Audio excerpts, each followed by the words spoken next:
Imagine a tsunami, but instead of water, it is a 25-foot-high wall of sticky brown syrup. On January 15, 1919, this bizarre nightmare became reality in Boston's North End. This event, known as the Great Molasses Disaster, remains one of the strangest tragedies in American history. It began shortly after noon on a day that had turned warm after weeks of freezing cold.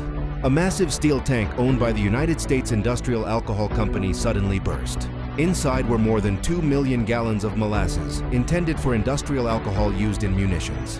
Witnesses first heard a deep rumble followed by a sound like machine gun fire. This was the sound of thousands of steel rivets popping out of the tank as the structure failed under pressure.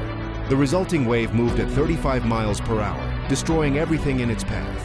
The force was powerful enough to wipe out girders for the Boston Elevated Railway and flatten municipal buildings.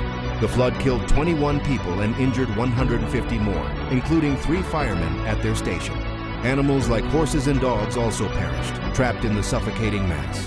What made this disaster so deadly was the science of the fluid itself. Molasses is a non-Newtonian fluid, meaning its viscosity changes based on the stress applied to it. While the wave initially surged with the speed of water, it became thick and gelatinous as it settled, trapping victims in a waist-deep sea of goo. Rescuers, including 116 cadets from the USS Nantucket, had to drag victims from the sludge. The cleanup took more than 87,000 man-hours, with crews using sand and salt water to wash the hardening syrup into the harbor. The legal fallout lasted for 6 years. During the trial, which involved 3,000 witnesses, the company claimed the disaster was caused by sabotage or a communist plot.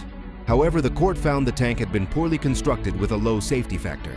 It had been leaking so badly for years that locals used to collect the syrup in cups, and the company had even painted the tank brown to hide the leaks. This led to the first class action lawsuit against a major corporation in the United States.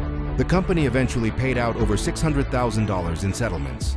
The legacy of the flood lives on today through stricter construction codes and engineering standards. These regulations ensure structural safety is prioritized to protect the public.